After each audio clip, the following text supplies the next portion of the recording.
करुणा पाउतुवे क्या ना नित्याय गौरचंद्र। सभी को दंडवत प्रणाम। बात करेंगे भगवत गीता के 8वें अध्याय की, जिसका शीर्षक है भगवत प्राप्ति। इस 8वें अध्याय को हम ऐसे याद रख सकते हैं जीवन में कि 8 प्रश्न पूछेंगे अर्जुन भगवान श्री कृष्ण से, और भगवान उन 8 प्रश्नों का उत्तर देंगे। तो पहले शुरू के प्रश्नों का तो उत्तर वो संक्षेप में दे देंगे, लेकिन एक प्रश्न जो हम सब के लिए सबसे महत्वपूर्ण है, उस प्रश्न का उत्तर भगवान जो है वो बहुत विस्तार से देंगे। लगभग पूरा अध्याय केवल उस एक प्रश्न के उत्तर पर ही आधारित है। तो आज की चर्चा चालू करने के पहले हम सब लोग मंगलाचरण करेंगे। कृपया मेरे साथ दोहराइए। ओम अज्ञानतिमिरन्धस्य ज्ञानाञ्जनशलाकया चक्षुरुन्मिलितं येन तस्मै श्रीगुर्वे नमः। श्रीचैतन्यमनोभीष्टं स्थापितं येन भूतले स्वयं रूपः कदा मह्यं ददाति स्वपदान्तिकम्। वन्देऽहं श्रीगुरो श्रीयुतपदकमलं श्रीगुरोन् वैष्णवांश्च श्रीरूपं साग्रजातं सगणरघुनाथान्वितं तं सजीवं साद्वैतं सावधूतं परिजनसहितं कृष्णचैतन्यदेवं श्रीराधाकृष्णपदां सहगणललिता श्रीविशाखान्वितांश्च। नमः ओं विष्णुपदाय कृष्णपृष्ठाय भूतले श्रीमते भक्तिवेदांत स्वामिनिति नामिने। नमस्ते सारस्वते देवे गौरवाणी प्रचारिणे निर्विशेष शून्यवादी पाश्चात्यदेशतारिणे। वाञ्छाकल्पतरुभ्यश्च कृपा सिन्धुभ्य एव च पतितानां पावनेभ्यो वैष्णवेभ्यो नमो नमः। नमो महावदन्याय कृष्णप्रेम प्रदायते कृष्णाय कृष्णचैतन्य नाम्ने गौरत्विषे नमः। पंचतत्वात्मकं कृष्णं भक्तरूपस्वरूपकं भक्तावतारं भक्ताख्यं नमामि भक्तशक्तिकम्। हे कृष्ण करुणा सिंधु दीनबंधो जगत्पते गोपेश गोपिकाकांत राधाकांत नमोस्तुते। तप्त कांचन गौरांगी राधे वृंदावनेश्वरी वृषभानुसुते देवी प्रणमामि हरिप्रिये। जय श्री कृष्ण चैतन्य प्रभु नित्यानंद श्री अद्वैत गदाधर शिवासादि गौरभक्तवृंद। हरे कृष्ण कृष्ण कृष्ण हरे हरे, हरे राम राम राम हरे हरे। हरे कृष्ण कृष्ण कृष्ण हरे हरे, हरे राम राम राम हरे हरे। हरे कृष्ण कृष्ण कृष्ण हरे हरे, हरे राम राम राम हरे हरे। तो हम बात करेंगे भगवत गीता यथारूप से।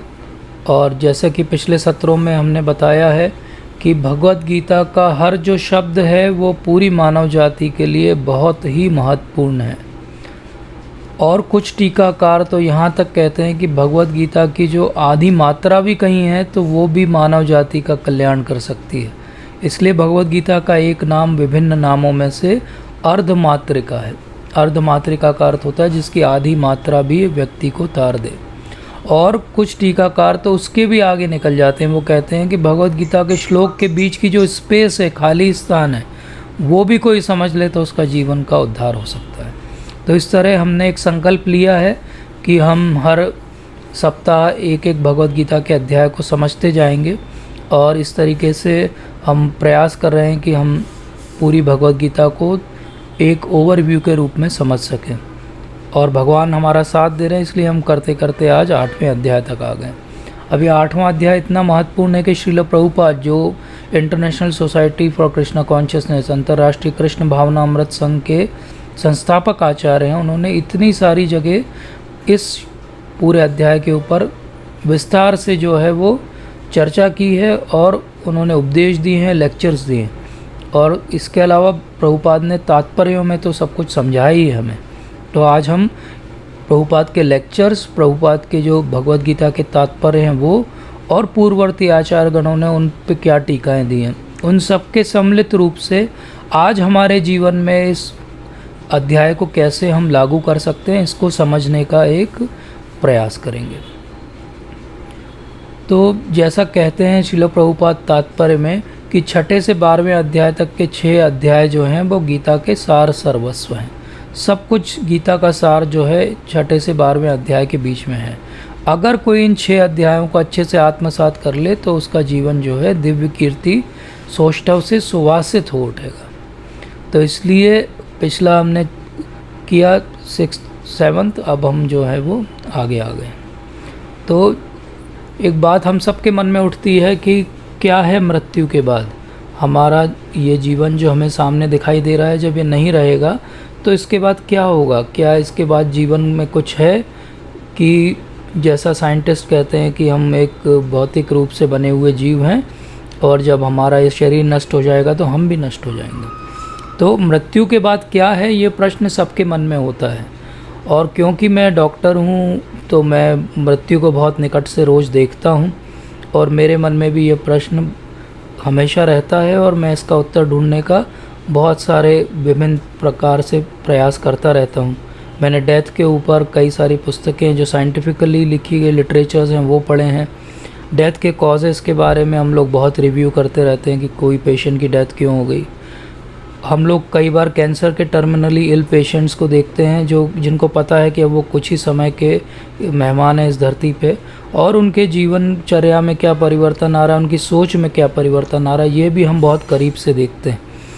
तो इस तरीके से संसार में मृत्यु जो है अटल सत्य है। जैसे जीवन और जन्म लेना एक सत्य है और जिसका जन्म हुआ है उसकी मृत्यु होना निश्चित है।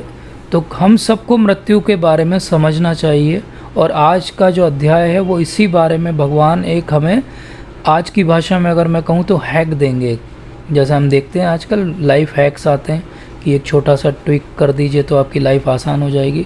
तो आज मैं आपको ऐसा एक ट्विक बताऊंगा लाइफ हैक करने का कि आप पूरा भगवान के बनाए हुए सिस्टम को जो है हैक कर सकते हो और दुनिया के सबसे बड़े हैकर बन सकते हो। तो अमेरिका और इंग्लैंड में बहुत सारी इस पे स्टडीज़ हुई जैसा मैंने बताया, और एक एकेडमी ऑफ मेडिकल साइंसेज है यूनाइटेड किंगडम की, वहाँ पे उन्होंने एक बहुत बड़ा सर्वे किया कि मृत्यु के बारे में लोग कितना जानते हैं। तो 10 में से 6 लोगों ने उत्तर दिया कि वो मृत्यु के बारे में लगभग न के बराबर जानते हैं। वो ये नहीं जानते हैं कि अंतिम समय में और अंतिम क्षणों में क्या होता है। ज़्यादातर लोग अगर मृत्यु के बारे में कुछ जानते भी हैं तो अपने फैमिली फ्रेंड से जो सुना है, जो कुछ थोड़ी बहुत मृत्यु किसी ने देखी अपने जीवन में किसी की होते हुए, बस उतना ही सुना है। और ज़्यादातर को डर रहता है मृत्यु के नाम से, मृत्यु के समय के दर्द तकलीफ़ों से, और वो डर और एक भय का जो माहौल है वो मृत्यु के आसपास ऐसा बना हुआ है कि ज़्यादातर हम सभ्य समाज में मृत्यु के बारे में बात ही नहीं करना चाहते, हम नेग्लेक्ट करना चाहते हैं। पर प्रॉब्लम क्या है, किसी प्रॉब्लम को नेग्लेक्ट करने से प्रॉब्लम सॉल्व नहीं हो जाती। तो ऐसा ही हमारे साथ भी होता है। हम मृत्यु को कितना ही टालते रहें, हमारे विचारों में ना आने दें, लेकिन हम सबको पता है कि एक दिन अटल रूप से हर व्यक्ति को, चाहे वो अमीर हो, चाहे गरीब हो, चाहे अमेरिकन हो, चाहे इंडियन हो, चाहे कोई भी वर्ण का हो और किसी भी जाति का हो, उसे मृत्यु को फेस करना ही पड़ेगा। तो मृत्यु को फेस करने के 2 तरीके हैं, एक डिप्रेशन और दुखी होकर मृत्यु को सामने जाना, और एक मृत्यु के अर्थ को समझ के और उसके पार चले जाना। तो आज भगवान हमें सिखाएंगे कि किस तरीके से वो इससे पार जाने का एक रास्ता हो सकती है मृत्यु हमारे लिए। तो हर किसी ने जिसने जन्म लिया है उसकी डेस्टिनी है कि उसकी मृत्यु होगी। वो केवल वैसा है जैसा हम 2य अध्याय में भगवद गीता के सीख चुके हैं कि केवल कपड़े बदलते हैं जैसे हम, और उसके बारे में बहुत विचार नहीं करते। ऐसे ही मृत्यु के समय जो है शरीर बदल जाता है और आत्मा जो है एक स्थान से दूसरे स्थान में चली जाती है। बट केवल जो कृष्ण भावना भावित व्यक्ति है वो उसे ही पता है कि ये इसके बाद उसका डेस्टिनेशन कहाँ है, वो कहाँ जाने वाला है। जो भी कृष्ण भावना भावित नहीं, उसे ये नहीं पता है कि फाइनली अब इसके बाद उसका डेस्टिनेशन क्या है, कहाँ उसको जाना है। तो ज़्यादातर हम थिंकर्स की बात करें तो वो क्या कहेंगे कि लाइफ जो है बहुत प्लीजेंट है, अच्छी है, खुशनुमा है, और डेथ जो है वो भी बड़ी पीसफुल है। मृत्यु के बाद आदमी बड़ा शांत दिखाई देता है, चाहे वो कितना ही तुर्रम खा रहा हो। लेकिन ये जो लाइफ और डेथ का ट्रांजिशन है, यही सब ट्रबलसम है। ऐसा बहुत बड़े एक थिंकर हैं, ऐसा कासिमो, इनकी बहुत फेमस बुक्स हैं, उन्होंने ऐसा बोला। और प्रॉब्लम क्या है, हम सबको लगता है कि हमारे पास तो बहुत समय है, आज क्यों हम मृत्यु की बात करें। लेकिन अभी हमने रिसेंटली देखा कि बहुत फेमस टीवी स्टार जो बहुत ही फिट थे और सडनली अनफॉर्चुनेटली उनको हार्ट अटैक हुआ है, इज़ नो मोर। तो ऐसा जीवन में किसी के साथ कभी भी हो सकता है। मृत्यु जो है वो आयु नहीं देखती है, इसलिए हमें मृत्यु के बारे में बात करना चाहिए, डरना नहीं चाहिए। और यही बात आज भगवान हमें सिखाएंगे। और इसकी भूमिका वो पिछले अध्याय से ही बना चुके हैं। पिछले अध्याय में जब उन्होंने कहा था कि जो जरा तथा मृत्यु से मुक्ति पाने के लिए यत्नशील रहते हैं, वे बुद्धिमान व्यक्ति मेरी भक्ति की शरण ग्रहण करते हैं। वे वास्तव में ब्रह्म हैं, क्योंकि वह दिव्य कर्मों के विषय में पूरी तरह जानते हैं। और जब पिछली बार हम ये 29वां वर्स डिस्कस कर रहे थे तो मैंने कहा था कि हम आने वाले सेशन में इसको बहुत विस्तार से बात करेंगे। इसी तरह 30वां जो श्लोक था उसमें भगवान कहते हैं कि जो मुझ परमेश्वर को मेरी पूर्ण चेतना में रहकर मुझे जगत का, देवताओं का तथा समस्त यज्ञ विधियों का नियामक जानता है, वे अपनी मृत्यु के समय भी मुझ भगवान को जान और समझ सकता है। तो यहाँ पे भगवान ने 2 संस्कृत के शब्द यूज़ किए थे, अधिभूत मतलब कि भौतिक जगत को चलाने वाले सिद्धांत, और अधिदेवम मतलब समस्त देवताओं को नियंत्रित करने वाले, और अधियज्ञ समस्त यज्ञों को नियंत्रित करने वाले।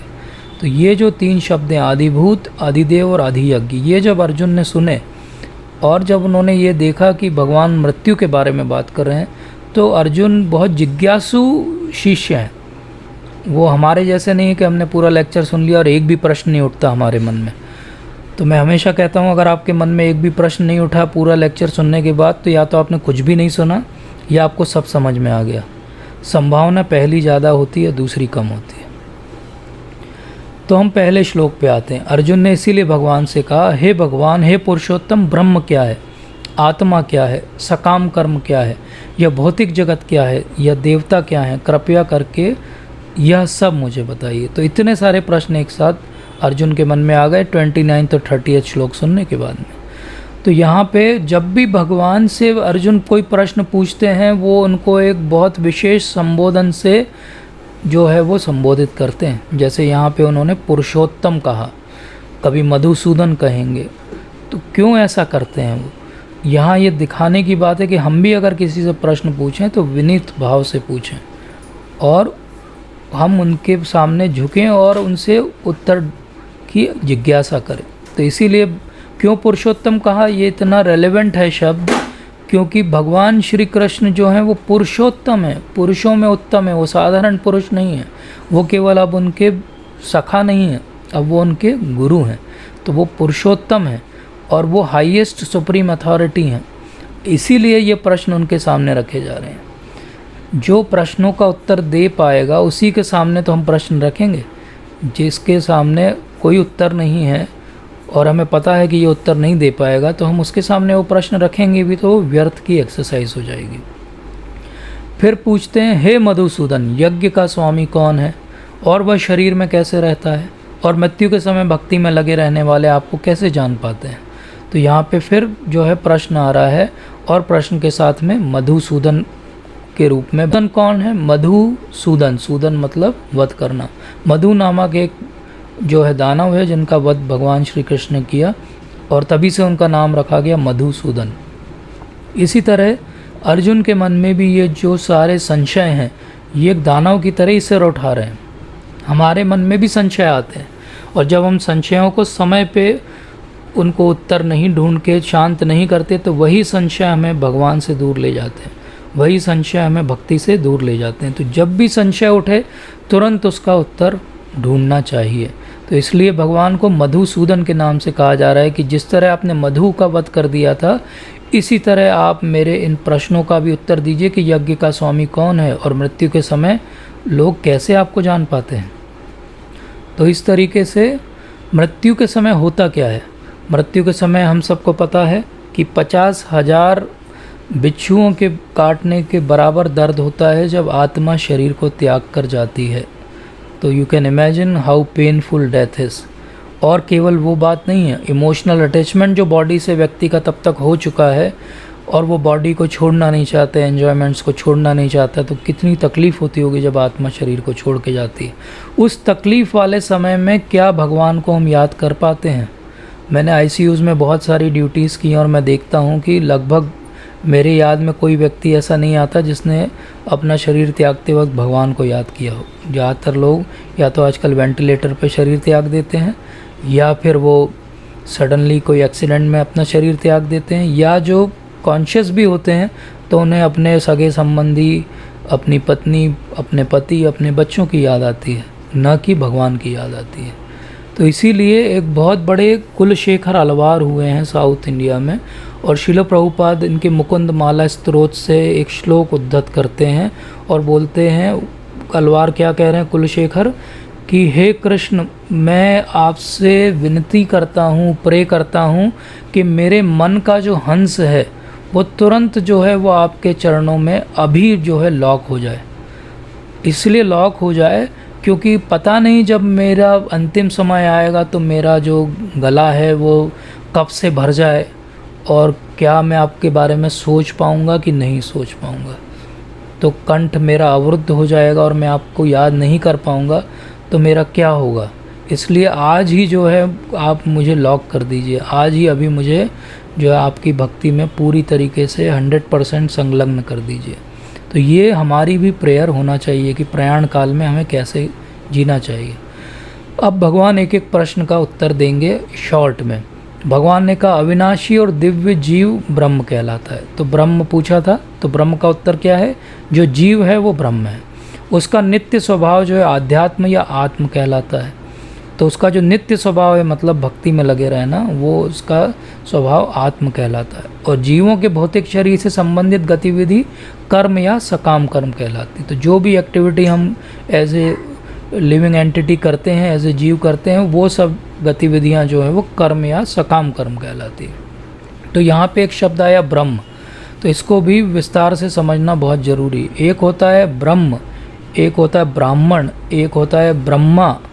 इन तीनों शब्दों को अच्छे से समझना बहुत ज़रूरी है। ब्राह्मण जो वर्णाश्रम धर्म है उसमें एक विभाग है। ब्रह्म जो है वो ब्रह्मा जी हैं। वो ब्रह्मा जी हम सबके जो हैं वो प्रजापति हैं, और हम सबकी जो भी एग्जिस्टेंस है वो उनके कारण है। और इनका जन्म कहाँ से होता है? महाविष्णु की नाभि से होता है। और ब्रह्मन जो हैं वो शरीर के अंदर जो आत्मा है उसको कहा जाता है। और एक शब्द और है ब्रह्म। ब्रह्म जो है वो भगवान के बारे में कहा जाता है। तो इस तरह बहुत सारे शब्द हैं संस्कृत में जो कन्फ्यूजिंग है। एक ब्रह्म है, एक ब्राह्मण है, एक ब्राह्मण है और एक ब्रह्मा है। इन शब्दों को अच्छे से समझेंगे, नहीं तो हम इसी में कंफ्यूज हो जाते हैं। तो इस तरीके से यहाँ स्पष्ट भगवान कह रहे हैं कि मायावादी जो संस्तुति है वो गलत है, क्योंकि वो स्पष्ट ये बता रहे हैं कि वो मेरे इटर्नल पार्ट एंड पार्सल हैं, हमेशा से वो मेरे हिस्सा रहे हैं। और हे देहधारियों में श्रेष्ठ, निरंतर परिवर्तनशील या भौतिक प्रकृति अधिभूत कहलाती है, भौतिक अभिव्यक्ति कहलाती है। भगवान का विराट रूप जिसमें सूर्य तथा चंद्र जैसे समस्त देवता सम्मिलित हैं आदि देव कहलाता है। तथा प्रत्येक देहधारी के हृदय में परमात्मा स्वरूप में स्थित मैं परमेश्वर अधियज्ञ कहलाता हूँ, यह यज्ञ का स्वामी कहलाता हूँ। अगर आपको ये समझ में ना आया तो कंफ्यूज मत होइए, हम इसको एक बार और अच्छे से समझेंगे। तो अर्जुन ने यहाँ पे 8 प्रश्न पूछे। भगवान श्री कृष्ण पहले 7 का उत्तर तुरंत दे देते हैं।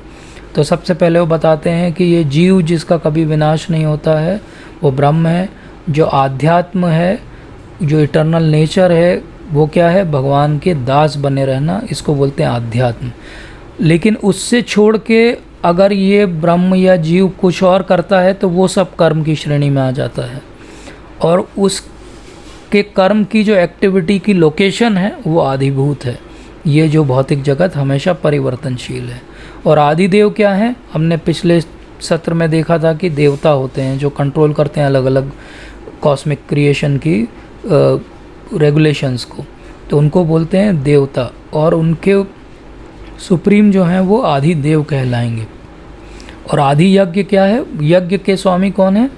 यज्ञो वे विष्णु, मतलब कि यज्ञ के स्वामी कौन है? विष्णु है। तो परमात्मा जो हैं वो भगवान श्री कृष्ण हैं और वो आदि यज्ञ कहलाते हैं। और आदि यज्ञ कहाँ रहते हैं? सबके हृदय में परमात्मा के रूप में रहते हैं। 8वां प्रश्न जो है कि किस तरीके से आपको मृत्यु के समय याद किया जाए, ये पूरा चैप्टर अब भगवान इस पे जो है डिवोट कर देंगे। तो आदिभूत क्या हो गया? हमारा जो बदलता हुआ शरीर है, जिसमें कि जन्म होता है, फिर हमारी ग्रोथ होती है, फिर हम थोड़े दिन रहते हैं, फिर हमारे ऑफ स्प्रिंग्स बच्चे पैदा होते हैं, फिर धीरे धीरे बूढ़े हो जाते हैं और फिर मृत्यु हो जाती है। तो ये बर्थ से लगा के मृत्यु तक का जो काल है ये आदिभूत है। और आदिदेव क्या है? भगवान का यूनिवर्सल फॉर्म है। ऐसा जो ध्यानी होते हैं वो इस पे भगवान के यूनिवर्सल फॉर्म पे या विराट रूप पे अपनी ध्यान लगाते हैं। तो वो ऐसा सोचते हैं कि जो नीचे के प्लैनेट्स हैं, अतल, वितल, सुतल, तलातल, महातल, रसातल और पाताल लोक, ये भगवान के जो हैं पैर हैं। और अपर प्लैनेट्स जो हैं, सत्यलोक, तपलोक, जनलोक, महरलोक, स्वरलोक, भुवरलोक, ये भगवान के जो हैं वो हेड हैं। और सन और मून जो हैं भगवान की आँखें हैं। तो इस तरीके से वो भगवान के एक बहुत बड़े रूप की कल्पना करते हैं और उस पर ध्यान लगाते हैं। ऑल्दो भागवतम अगर हम पढ़ेंगे तो हमें समझ में आएगा कि अगर हमें जल्दी भक्ति विकसित करना है तो विराट रूप पे नहीं, भगवान के पर्सनल फॉर्म पे हमें मेडिटेशन करना चाहिए। और आदि यज्ञ क्या है? हमने पिछले अध्याय में देखा था कि किस तरह यज्ञ की साइकिल होती है। तो ये यज्ञ की जो साइकिल चलती है उसमें विष्णु जो हैं वो सबसे ऊपर हैं, और सारे यज्ञ का जो फल है फाइनली विष्णु के पास जाता है, और व्यक्ति को यज्ञ करने पे जो फल मिलता है वो भी विष्णु के द्वारा ही दिया जाता है। लेकिन ये इनडायरेक्ट तरीका है। इनडायरेक्ट तरीका क्यों है? क्योंकि ये एडमिनिस्ट्रेटिव कॉस्मिक जो हायरार्की है उसके आधार पे हो रहा है, मतलब कि देवताओं के थ्रू हो रहा है। तो ये गलत नहीं है, लेकिन ये इनडायरेक्ट तरीका है भगवान को प्रे करने का। और आदि यज्ञ का फंक्शन क्या है? सुपर सोल, परमात्मा के रूप में भगवान जब रहते हैं तो हमारी एक आत्मा है और उसके पास में बिल्कुल भगवान जो है वो परमात्मा के रूप में आत्मा के पास में बैठे हुए। वो क्या करते हैं? वो कुछ इंटरफियर नहीं करते हैं, वो केवल सीसीटीवी जैसे हमारी हर एक्टिविटी को देखते रहते हैं, रिकॉर्ड करते रहते हैं और उसको सैंक्शन करते रहते हैं। जो भी हमारी फ्री इंडिपेंडेंस के हिसाब से हम इच्छाएं करते हैं उनको वो हमारे प्रारब्ध से मैच करके जो जो अलाउड है उसको सैंक्शन करते जाते हैं। तो इस तरीके से भगवान जो आदि यज्ञ के रूप में हमारे हृदय में रहते हैं। और ये वैदिक जो भी सेक्रीफाइसेस हैं, ये प्रभुपाद ने बहुत अच्छे से अपने तात्पर्य में समझाया है कि 5 तरह के सेक्रीफाइसेस होते हैं और 5 तरह के सेक्रीफाइसेस से 5 तरह की चीज़ें हमें मिलती हैं। तो हेवनली प्लैनेट जाना हो, चाहे हमें बारिश चाहिए या धरती से अन्न उपजाना हो या अपनी जो अगली जनरेशन पैदा करनी हो, इस सब के लिए जो है पंचअग्नि विद्या के 5 तरह के जो है यज्ञ होते हैं। ये छांदोग्य उपनिषद में बहुत विस्तार से इसके बारे में वर्णन किया गया। अब हम इस बात को भी यहाँ समझ लें कि भारत के दर्शन में और विदेशी दर्शनों में अलग अलग तरीके से आत्मा और शरीर को डिफ़ाइन किया गया। एक मोनिस्टिक फ़िलॉसफ़ी होती है जो कहती है कि आत्मा और शरीर एक ही है, कोई भी अंतर नहीं है। ज़्यादातर क्रिश्चियंस या अब्राहमिक रिलीजन्स जो हैं वो इस तरह की चीज़ को समझते हैं कि बॉडी और सोल एक ही है। दूसरा एक डाइकोटॉमी होती है जिसमें वो मानते हैं कि हाँ आत्मा अलग है और बॉडी अलग है। तो बहुत सारे जीविश ट्रेडिशंस जो हैं या इवन बाकी जो कुछ क्रिश्चियन डिनोमिनेशंस हैं वो ये मानते हैं कि आत्मा होती है और शरीर अलग होता है। और जो हमारी वेदांत हिंदुज़म है वो क्या मानता है कि ठीक है आत्मा और ब्रह्म होता है, शरीर भी होता है, लेकिन शरीर एक फॉल्स कवरिंग है और आखिरी में आत्मा को जो है ब्रह्म में विलीन हो जाना है। और हम जो वैष्णव फिलॉसफी को मानते हैं वो ये मानते हैं कि हमारे अंदर एक आत्मा है, हमारे ऊपर एक सूक्ष्म और एक ग्रॉस मटेरियल बॉडी स्थूल शरीर की जो कवरिंग है, और ब्रह्मन जो भगवान जो है वो हमसे पृथक हैं। और ब्रह्मन जो है भगवान को समझने का बहुत लोअर लेवल है। हम कैसे मानते हैं भगवान को कि भगवान का एक फॉर्म है। ये समझना क्यों ज़रूरी, क्योंकि आगे अब भगवान ने बहुत सारी बातों को समझाएंगे, उसके लिए बैकग्राउंड होना ज़रूरी है। क्योंकि अगर ये बैकग्राउंड हमें क्लियर नहीं रहता तो प्रॉब्लम क्या होती है, इसके आगे के जो श्लोक आएंगे उसको ज़्यादातर लोग मायावादी तरीके से समझते हैं और कंफ्यूज हो जाते हैं कि जब ये बीच का सेक्शन भगवत गीता का भक्ति योग के बारे में है तो फिर ऐसा क्यों है कि बीच के सेक्शन में मायावादी जैसी बात होने लगी। तो आज इसको अगर अच्छे से स्पष्ट समझना है तो ये समझना पड़ेगा कि हम जिस तरह से इसको डिफ़ाइन कर रहे हैं हमारे पूर्ववर्ती आचार्यों के कथन अनुसार, तो उसमें हम एक आत्मा हैं लेकिन आज एक शरीर में हैं, और ये जो भी जगत हमें दिखाई दे रहा है ये कोई भी मिथ्या नहीं है, ये मिथ्या नहीं है, सच है, लेकिन ये शाश्वत नहीं है। और ब्रह्मन भगवान को समझने का बहुत लोअर लेवल है, परमात्मा उससे ऊपर का लेवल है और भगवान हाईएस्ट लेवल है। तो हम क्या मानते हैं कि आत्मा का काम है भगवान की सेवा करना। तो जब आत्मा इस बात को समझ जाती है कि उसे भगवान की सेवा में लगना है तो प्रभुपाद उसको बोलते हैं जीवन मुक्त आत्मा, मतलब कि इसी जीवन में वो आत्मा मुक्त हो गई, लिबरेट हो गई।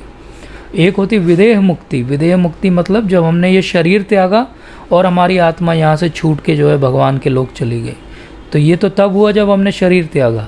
लेकिन एक होती है जीवन मुक्ति, मतलब जीवन के रहते ही हमने अगर ये समझ लिया कि हमारी आत्मा का कार्य केवल भगवान की सेवा में लगना है तो ऑटोमेटिकली हमारा लिबरेशन या मुक्ति उसी दिन हो गया।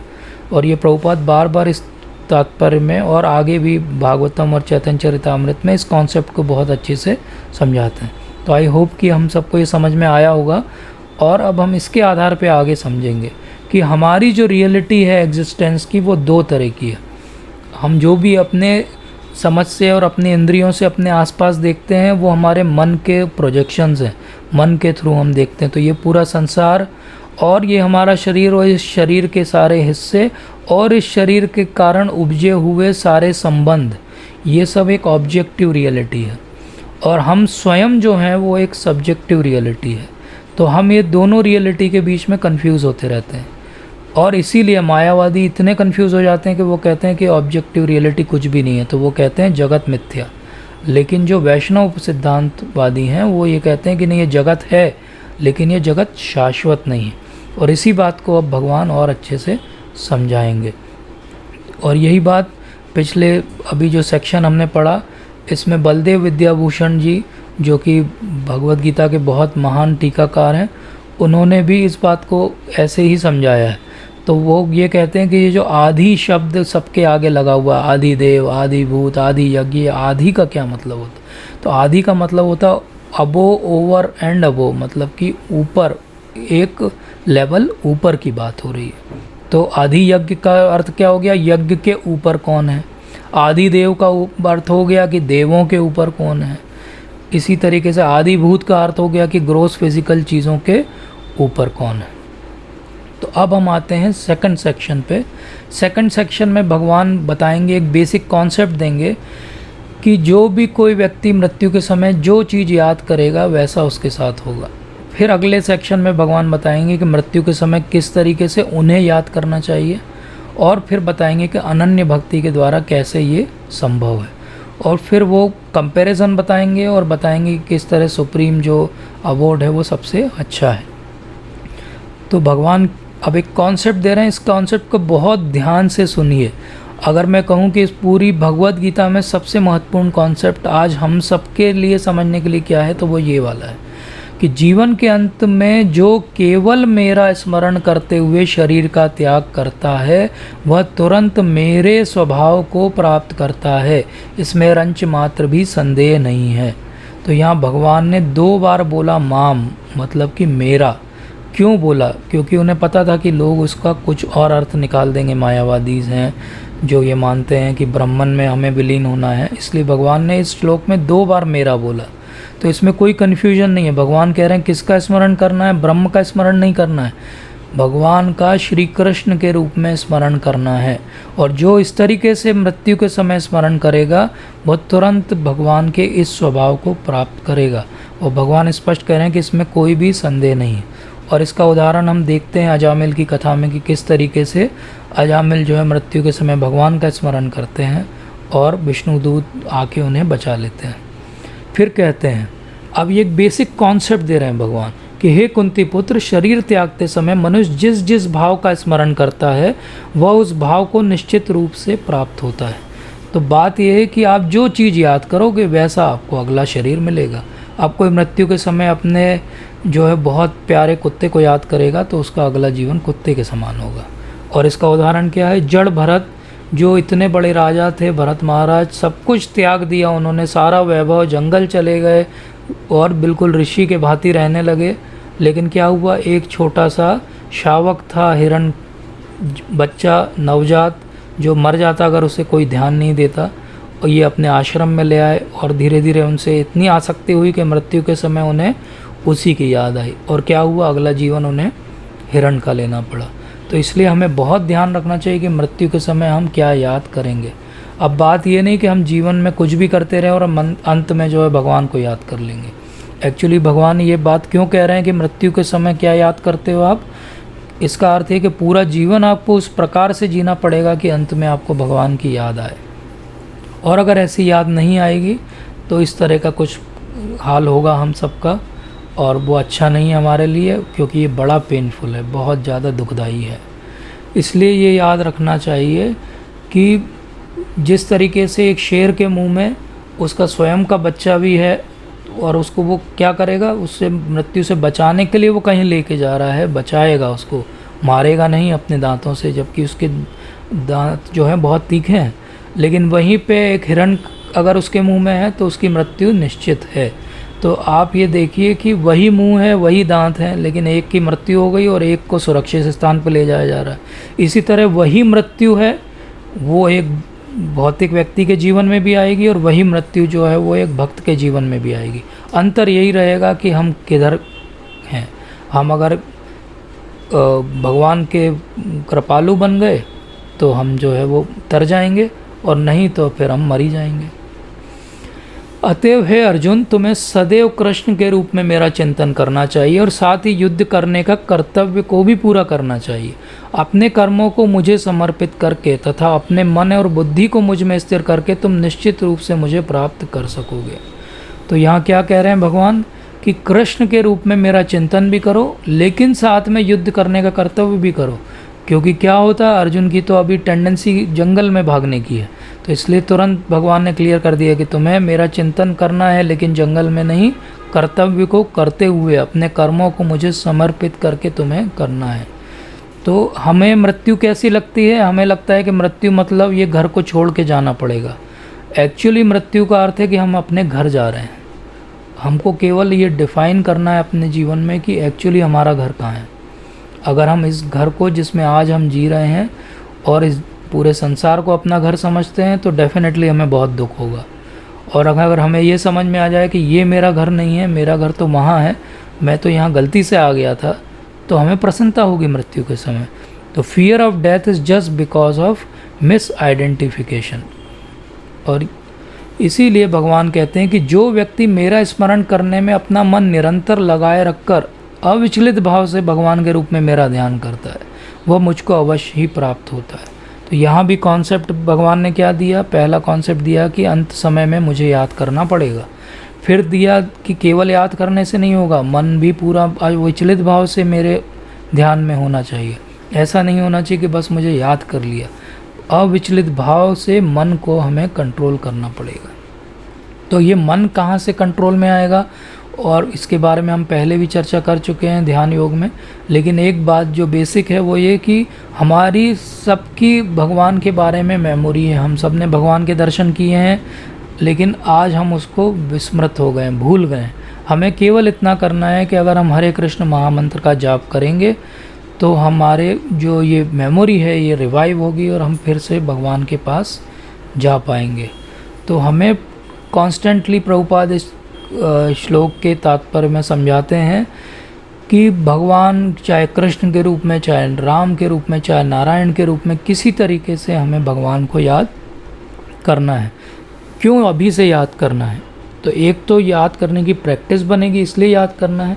दूसरा, हमारे अंदर जितने कल्मश हैं वो सब प्यूरिफाई हो जाएंगे, शुद्ध हो जाएंगे हम, अगर हम भगवान को याद करेंगे, और हम भगवान के धाम भी ट्रांसफ़र हो जाएंगे। तो इस तरीके से ऐसा नहीं हो सकता है कि हम अपना नेचर एकदम क्रिटिकल डेथ के समय चेंज कर पाएँ। हमें अपना नेचर लाइफ के समय चेंज करना पड़ेगा। और इसलिए ये नहीं सोचना है कि कुछ भी करो आखिरी में एक ही रिज़ल्ट आएगा, जैसा लोगों की भारत में आदत पड़ गई है। ऐसा नहीं होगा। अगर आप भगवत गीता को सरसरी रूप से भी पढ़ लोगे तो आपको ये समझ में आ जाएगा कुछ भी करने से कुछ भी नहीं होगा, भगवान को याद करने से होगा। जैसा हमने भरत महाराज के रूप में देखा कि वो तो महान भक्त हैं लेकिन आखिरी में भ्रमित हो गए क्योंकि अंत में उन्होंने भगवान को याद नहीं किया। तो हमें कई बार लगता है अच्छा ठीक है मैं तो मर जाऊंगा, यहाँ से जान छूटेगी, बाकी लोग रोएंगे मेरे लिए, मेरा क्या है।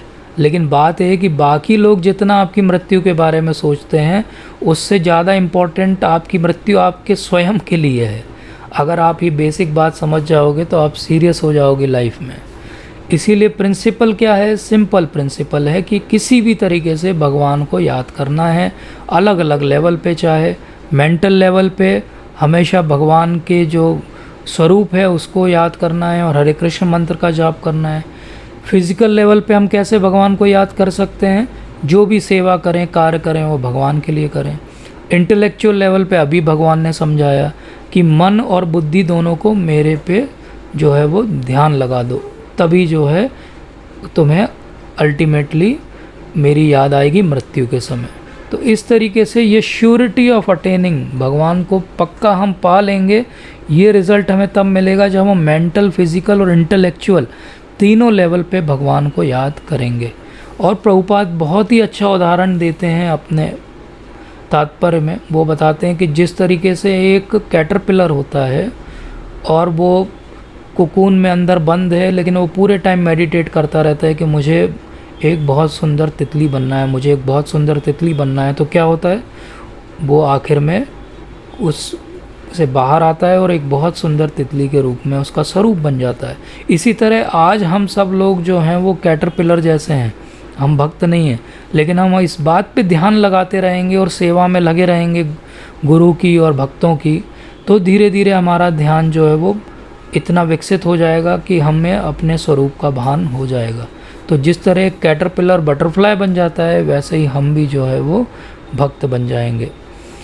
मनुष्य को चाहिए कि परम पुरुष का ध्यान सर्वज्ञ, पुरातन, नियंता, लघुतम से भी लघुतर, प्रत्येक का पालन करता, समस्त भौतिक बुद्धि से परे, अचिंत्य तथा नित्य पुरुष के रूप में करे। वे सूर्य के भांति तेजवान हैं और इस भौतिक प्रकृति से परे दिव्य रूप हैं। तो भगवान कैसे हैं, भगवान का इतना सुंदर यहाँ पे डिस्क्रिप्शन दिया हुआ है कि भगवान सब कुछ है, लघुतम से भी लघुतर हैं, मतलब छोटे से भी बिल्कुल छोटे हैं, पुराने से भी सबसे पुराने हैं, सब कुछ जानने वाले हैं, सब कुछ कंट्रोल करने वाले हैं, सबका पालन करने वाले हैं और फिर भी हमारी भौतिक बुद्धि के परे हैं। इसीलिए भगवान का एक नाम है अचिंत्य। अचिंत्य का अर्थ होता है जिसे जाना ना जा सके। तो भगवान को समझना असंभव है। इसीलिए चैतन्य महाप्रभु ने हमें जो फिलॉसफी दी उसका नाम है अचिंत्य भेद अभेद तत्व। तो भगवान की फिलॉसफी का नाम ही अचिंत्य भेद अभेद तत्व है। और मैं जब भी अचिंत्य भेद अभेद तत्व के बारे में विचार करता हूँ तो मुझे लगता है कि ये अल्टीमेट फिलॉसफी है वर्ल्ड की।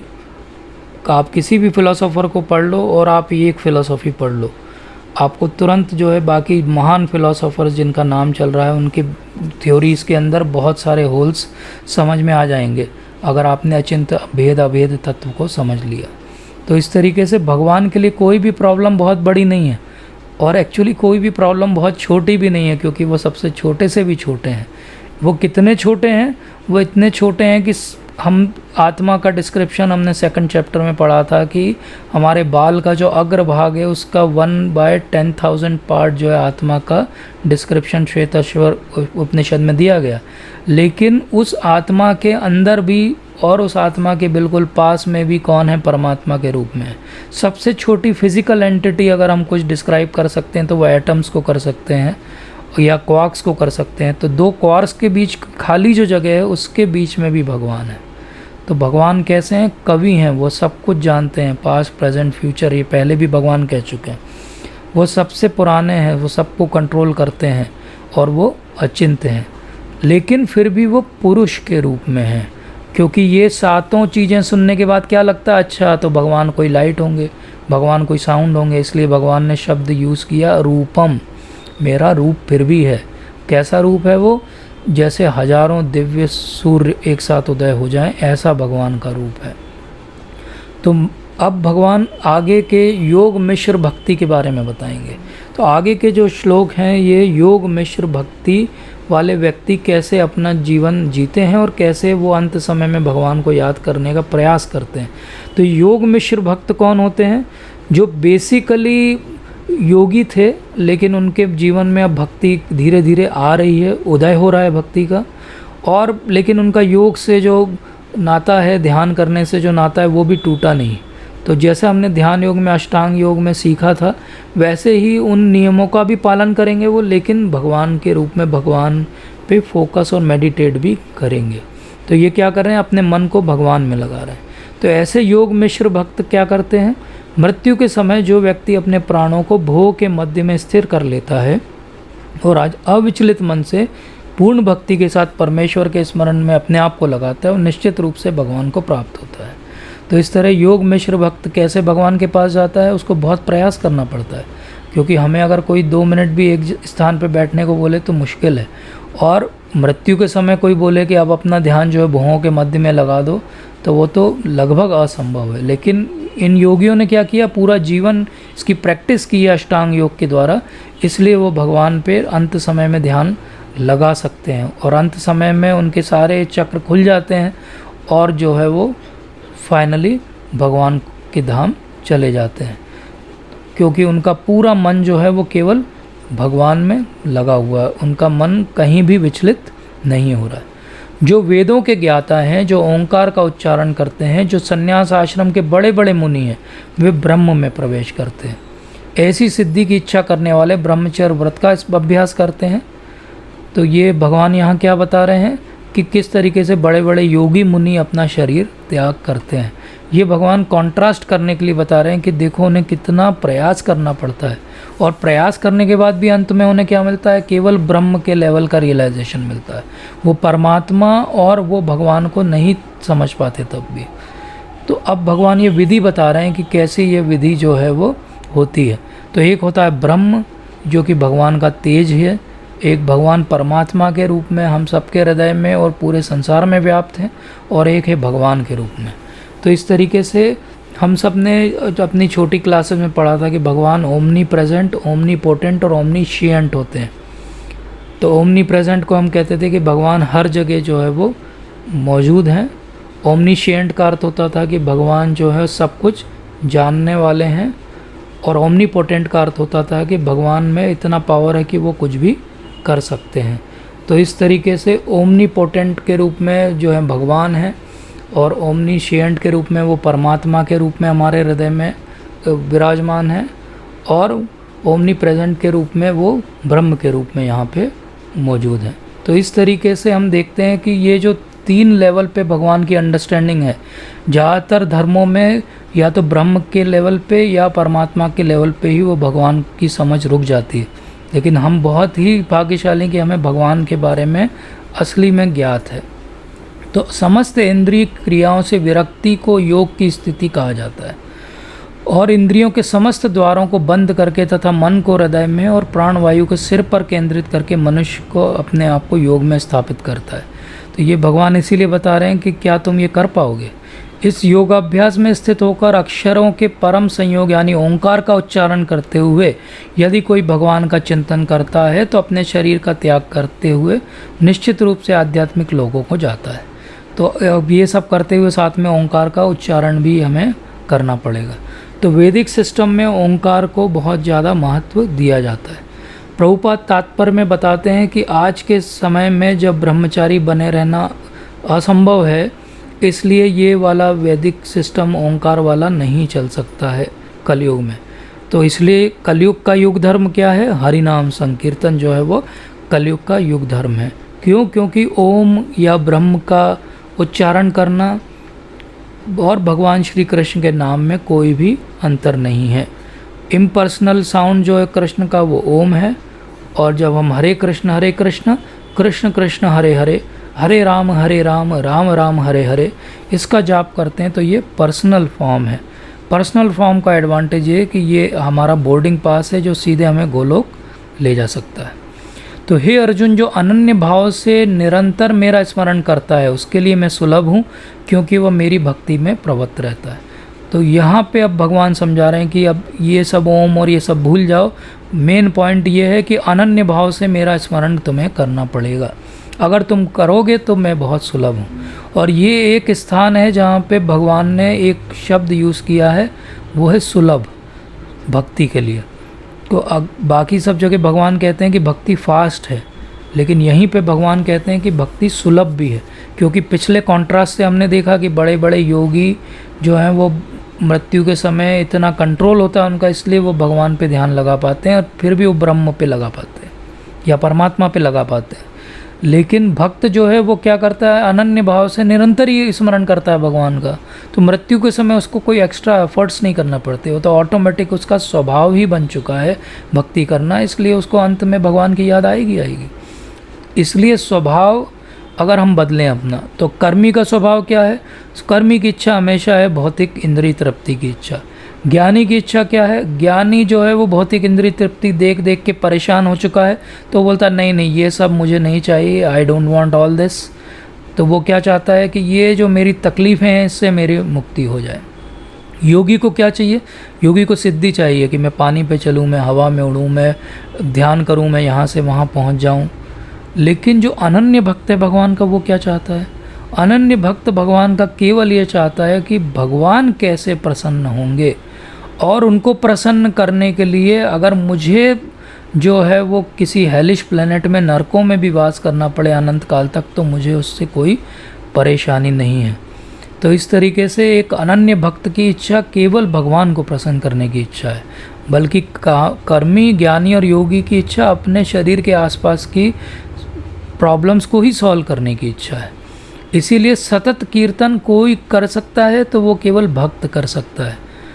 और जब वो भक्त इस तरीके से कीर्तन करेगा तो अपने आप उसका भक्ति योग जो है वो प्रगाढ़ होगा, और उसे समझ में आएगा कि वो भगवान को शांत रस में चाहता है कि दास्य रस में सेवा करना चाहता है, कि वो साख्य, वात्सल्य या माधुर्य रस में। और जो उसका रस होगा वो प्रगाढ़ होगा और धीरे धीरे भगवान से उसका जो है वो मिलन हो जाएगा। तो प्रॉब्लम ये है कि ये मिजरेबल प्लेस है, दुनिया अशाश्वत है, दुखालय है, ये सब हम जानते हैं, लेकिन इसका अर्थ ये नहीं कि हम भी यहाँ मिजरेबल हो जाएं। इसका अर्थ ये है कि हम इससे सीख लें और इससे बाहर निकलने का प्रयास करें। तो आपके पास बहुत अच्छा रॉकेट भी हो कहीं जाने के लिए, लेकिन जब तक आप उसमें बैठोगे नहीं तब तक आप कहीं भी नहीं पहुंचोगे। इसी तरह हमें ये शरीर रूपी रॉकेट मिला है कि हम इस संसार से बाहर निकल सकते हैं इस रॉकेट से, लेकिन एस्केप वेलोसिटी चाहिए रॉकेट को उड़ने के लिए, कि एस्केप वेलोसिटी चाहिए होती है। अगर उससे कम स्पीड से आप रॉकेट को उड़ाएंगे तो वापस धरती पे आके गिरेगा। और ये एस्केप वेलोसिटी का कॉन्सेप्ट क्या है, वो सिंपल है कि अंत काल में आपको भगवान की याद आई कि नहीं आई। तो हम सब एक मिनट रुक के सोच सकते हैं कि आज तक हमने जीवन में जो कुछ किया है, तो अंत काल में क्या हमें भगवान की याद आएगी? अगर नहीं आएगी तो हमारे मानव जीवन व्यर्थ हो जाएगा। और अंत काल में भगवान की याद करने के लिए हम क्या कर सकते हैं, हम ये कर सकते हैं कि आज से ही हम भगवान के बारे में और बहुत सारा जानने का प्रयास करें। क्योंकि जितना हम भगवान के बारे में जानेंगे हमारी जिज्ञासा और बढ़ती जाएगी और हमारा समय जो है भगवान की चिंतन में लगने लगेगा। और जितना कम हम भगवान के बारे में जानेंगे उतना ही मुश्किल है। तो मुझे प्राप्त करके महापुरुष जो भक्ति योगी हैं कभी भी दुखों से पूर्ण इस अनित्य जगत में नहीं लौटते, क्योंकि उन्हें परम सिद्धि प्राप्त हो चुकी। तो ये परम सिद्धि क्या है कि एक बार वहाँ पे गए तो वापस यहाँ नहीं आना पड़ेगा। तो मामुपेत्य पुनर्जन्म दुखालयम अशाश्वतम। अगर कोई श्लोक आपको इस चैप्टर का याद करना है तो ये 15 श्लोक याद करना चाहिए और हमेशा इसको ध्यान में रखना चाहिए कि भगवान को अगर हम याद करते रहेंगे तो इस अनित्य जगत में हम कभी भी नहीं लौटेंगे। तो ये महात्मा कौन होते हैं? महात्मा कोई रबर स्टैंपिंग नहीं है। प्रभुपाद कहते हैं कि 10 लोग इकट्ठे हुए और उन्होंने किसी को महात्मा बना दिया, ऐसा नहीं होता। महात्मा मतलब गुरु शिष्य परंपरा से आना चाहिए। महात्मा मतलब धीरे धीरे वो भक्ति में प्रगति करेगा और वो अनन्य भक्त होगा। पूरे समय वो केवल भगवान के बारे में चिंतन करेगा और उसकी इच्छा डिज़ायर एक ही होगा, और वो होगा कि कैसे मैं भगवान की और अच्छी सेवा करूं ताकि भगवान मुझसे संतुष्ट हों। जैसे एक दास की अभिलाषा इतनी होती है कि उसके जो भी मालिक हैं, स्वामी हैं, वो उससे प्रसन्न रहें। तो इस जगत में सर्वोच्च लोक से लेकर निम्नतम सारे लोग दुखों के घर हैं, जहाँ जन्म तथा मरण का चक्कर लगा रहता है। किंतु हे कुंती पुत्र, जो मेरे धाम को प्राप्त कर लेता है वह फिर कभी जन्म नहीं लेता। तो आ ब्रह्म भुवनालोका पुनर्वर्तिनो अर्जुन। इसका अर्थ क्या हुआ कि ब्रह्मा जी से लगा के यहाँ तक, मतलब कि एक ब्रह्मा जी ऊपर और एक सबसे छोटी चींटी, कीटाणु, बैक्टीरिया, सबका जो है पुनर्जन्म होना है, जन्म मरण लगा रहता है। अंतर ये है कि ब्रह्मा जी की लाइफ बहुत लंबी है हमारे सामने, तो हमें लगता है अरे वो तो अनंत काल तक जीते हैं। जैसे एक चींटी अगर हमें देखे तो उसे लगेगा कि अरे वाह कितनी अच्छी लाइफ है ह्यूमंस की, कितने साल तक जीते हैं, हमारी तो 100 जनरेशन निकल गई इतने में। लेकिन एक्चुअली क्या है, हमें पता है कि मृत्यु तो बहुत जल्दी आ जाती है। तो इसी तरीके से भगवान यहाँ क्यों कर रहे हैं, ये कॉन्ट्रास्ट दिखा रहे हैं कि देखो, एक तरफ तुम जहाँ पड़े हो ये भौतिक जगत है जो कि दुखालय मां शाश्वतम है, और एक जो है वो मेरा लोक है जहाँ जाने के बाद वापस नहीं आना पड़ता। तो हमें क्या करना है, इस मटेरियल वर्ल्ड से निकल के हमें इटर्नल स्पिरिचुअल वर्ल्ड में अपना स्थान ढूंढना है। और इसी को भगवान और स्पष्ट कर देते हैं कि तुम्हारे मन में ऐसा ना आए कि ब्रह्मा जी तो बहुत जीते हैं तो मैं ब्रह्मा बन जाता हूँ। तो इसलिए वो कहते हैं कि मानवीय गणना के अनुसार 1000 युग मिलकर ब्रह्मा का एक दिन बनता है, और इतनी बड़ी ब्रह्मा की रात्रि भी होती है। तो कैलकुलेशन के हिसाब से जैसा हमने देखा, रिलेटिवली ब्रह्मा जी बहुत लंबा जीते हैं, लेकिन हमारे समझ से बढ़ ज़्यादा जी रहे हैं, लेकिन एक दिन उनकी मृत्यु भी निश्चित है। तो ब्रह्मा के दिन के शुभारंभ में सारे जीव अव्यक्त अवस्था से व्यक्त होते हैं, और रात्रि आती तो पुनः अव्यक्त हो जाते हैं। तो इस तरीके से क्या हो रहा है, जब भी ब्रह्मा जी का दिन चालू होता है हम सब जो है वो व्यक्त हो जाते हैं। जब ब्रह्मा जी सोने जाते हैं हम सब जो है अव्यक्त हो जाते हैं। फिर दिन आता है तो प्रकट हो जाते हैं, रात्रि होती है तो असहायवत विलीन हो जाते हैं। ऐसा नहीं होता है कि हमारी कोई चॉइस रहती है, अरे रात्रि आ गई है, बेल बजती है, चलो अंदर, और हमें वापस अव्यक्त होना पड़ेगा। तो बार बार ब्रह्मा जी का दिन आएगा, बार बार लिविंग एंटिटीज आएंगी जाती रहेंगी, आएंगी जाती रहेंगी। इसी को संसार का चक्र कहते हैं। और ये ड्यूरेशन कितना है, आप में से कुछ अगर इंटरेस्टेड हो तो मैं शॉर्ट में बताता हूँ कि एक कल्प को कहा जाता है एक दिन ब्रह्मा का, जो कि 12 घंटे होते हैं ब्रह्मा के, और इतनी ब्रह्मा जी की रात्रि होती है। एक कल्प जो है 1000 युगों की साइकिल से बनता है। एक युग की साइकिल 4 युगों की एक साइकिल से बनती है, मतलब सतयुग, त्रेता युग, द्वापर युग, कलयुग, ये 4 मिले तो एक जो है वो युग की साइकिल बनी। और ऐसे 1000 युग की साइकिल जब घूमेगी तो एक कल्प होगा, और इसके एक कल्प में ब्रह्मा जी का केवल एक दिन का मीटर घूमा है अभी, और ब्रह्मा जी ऐसे 100 साल जीते हैं। तो ब्रह्मा जी की लाइफ अगर निकाली जाए तो वो आती है 311 ट्रिलियन 40 बिलियन अर्थली ईयर्स। मतलब हमारी समझ से, जो हमारी गणना का तरीका है उससे 311 40 बिलियन ईयर्स जो है वो ब्रह्मा जी जीते हैं। तो हमारे समझ से बहुत लंबा जीते हैं, लेकिन इटर्निटी की बात करें, शाश्वतता की बात करें, तो ये ब्रह्मा जी का लाइफ स्पैन भी एक चिंगारी की तरह है बस। तो ऐसे बहुत सारे कॉजल ओशन, जो कर्णोदक ओशन है, उसमें जो बबल्स होते हैं, ऐसे ब्रह्मा रूपी बबल्स जो है वो निकलते रहते हैं, फूटते रहते हैं, जाते रहते हैं, नए बबल्स बनते रहते हैं। जैसे किसी समुद्र में हम खड़े हों तो हमें बहुत सारे बबल्स दिखाई देते हैं। तो इस तरीके से एक दिव्य युग की ये 4 युग की साइकिल एक मनवंतर बनाती है, और फिर एक कल्प होता है, और इस तरीके से ब्रह्मा जी की जो है 311 ट्रिलियन ईयर्स की लाइफ साइकिल होती है। तो ये कल्प जो है वो बहुत बड़ा फिगर है। कल्प अपने आप में इतना बड़ा फिगर है कि हम उसको समझ नहीं सकते, फ़ैदम नहीं कर सकते। लेकिन इस कल्प के ये जो युग हैं, इन युगों के बीच में भी छोटे छोटे जो हैं वो प्रलय आते हैं। लेकिन बड़ा प्रलय कब आता है, जब ब्रह्मा जी की मृत्यु होती है, जब उन नष्ट हो जाते हैं। और साइंस कहाँ तक समझ पाया, हमने अभी बात की 311 ट्रिलियन ईयर्स की, और साइंस जो समझ पाया वो बिग बैंग को समझ पाया, और वो 5 बिलियन ईयर्स पुरानी बात है। तो वैदिक अंडरस्टैंडिंग 311 ट्रिलियन ईयर्स की चल रही है, और साइंस की अंडरस्टैंडिंग 5 बिलियन ईयर्स की चल रही है। तो कैसे दोनों का समन्वय होगा। इसीलिए हमारी जो अंडरस्टैंडिंग है साइंटिफिक, हम सब ने ये साइकिल्स पढ़ी हैं और हमने ये सीक्वेंसेस देखे हैं, कैसे यूनिवर्स बनी, यूकैरियोट्स बने, सोलर सिस्टम बने, मिल्की वे बने, ये सब चीज़ें हम सब ने पढ़ी हैं। कैसे पहले मैमल्स बने, कितने ईयर्स के बाद में क्या हुआ हिस्ट्री में, हम सब पढ़ते हैं। लेकिन ये हिस्ट्री जो हम सोचते हैं कि हमें बहुत आता है, ये हिस्ट्री एक्चुअली केवल मैक्सिमम हम गिन देंगे तो बिलियंस ऑफ ईयर्स की होगी। अगर बहुत खींचेंगे इसको तो 15-20 बिलियन ईयर्स की बात कर पाएंगे। और भगवान जिस टाइम स्पैन की बात करें वो 311 ट्रिलियन ईयर्स की बात करें, और हमारी रिकॉर्डेड हिस्ट्री तो कुछ भी नहीं है। 3500 साल BC, मतलब कि आज से लगभग 5500 साल पुरानी बात हमें पता है बस, वो भी आधी अधूरी, थोड़ी बहुत टूटी फूटी, और हम सोचते हैं कि हम बहुत ज्ञानी हैं। तो इस ज्ञान के आधार पे हम भगवान को क्या कभी समझ पाएंगे? कभी नहीं समझ पाएंगे। तो जैसा हमने समझा कि मृत्यु के समय 3 तरह की मृत्यु हो सकती है। एक तो नॉर्मल मृत्यु जो हम रोज़ देखते हैं, कोई ना कोई मरता रहता है। एक होती है ब्रह्मा जी का जब दिन समाप्त होता है और रात्रि आती तो असहायवत विलीन हो जाते हैं। और एक असली में हम महाविष्णु में विलीन हो जाते हैं जब हम एंड ऑफ ब्रह्मास लाइफ, जब ब्रह्मा की लाइफ का अंत होता है। तो इस तरह 3 डेथ हम सबकी होती है। पहली डेथ ये शरीर जब त्यागते हैं, दूसरी डेथ जब ब्रह्मा जी का दिन समाप्त हो जाता है, और तीसरी डेथ जब ब्रह्मा जी की आयु समाप्त हो जाती है। तो इस तरीके से ये साइकिल चलती रहती है, चलती रहती है, चलती रहती है, और हेल्पलेसली हम इस साइकिल में फंसे हुए हैं।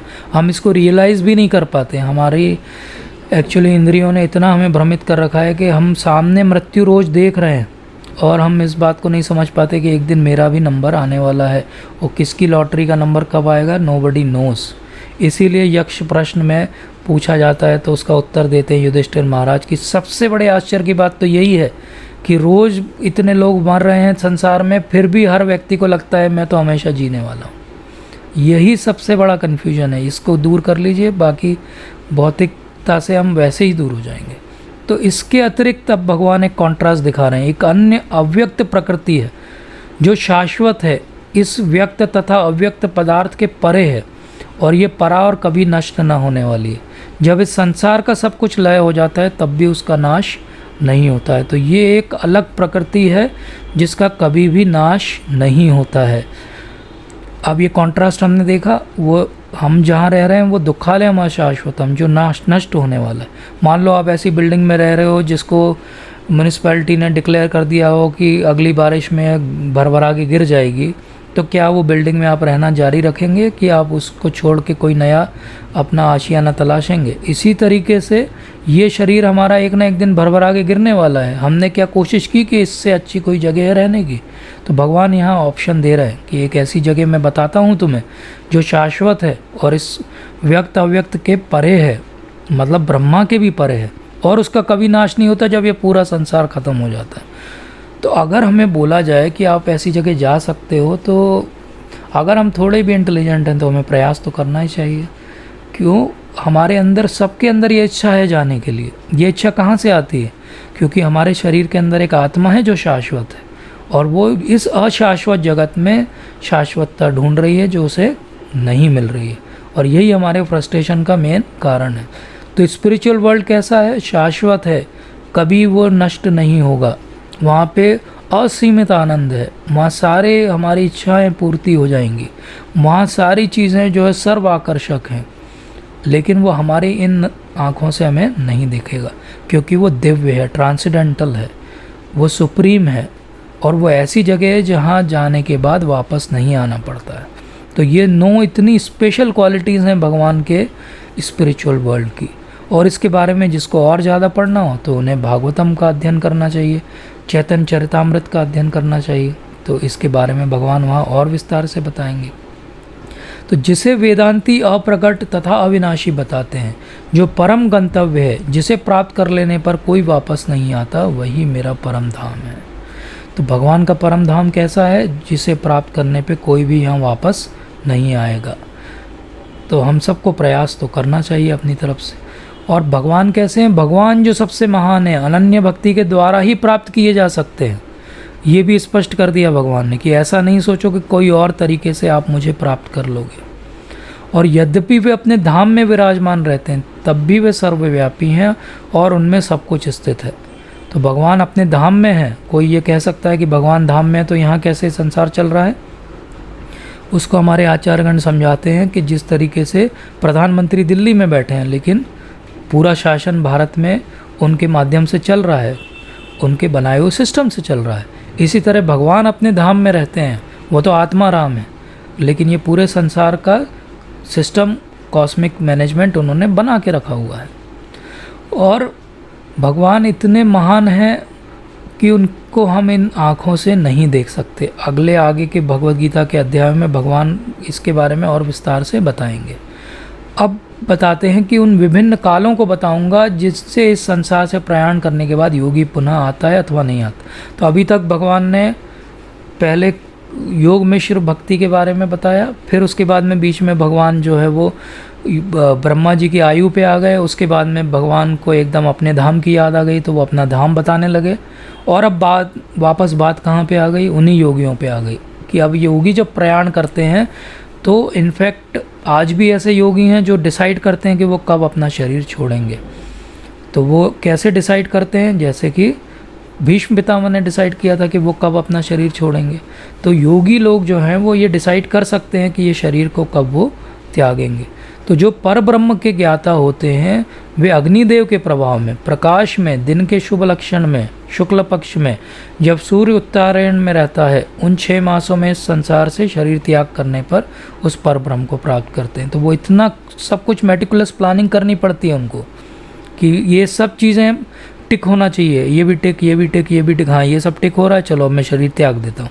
अगर इसमें से कोई भी एक चीज़ रह गई चेक लिस्ट में लिखना और चेक करना तो उनको फाइनल डेस्टिनेशन नहीं मिलेगा।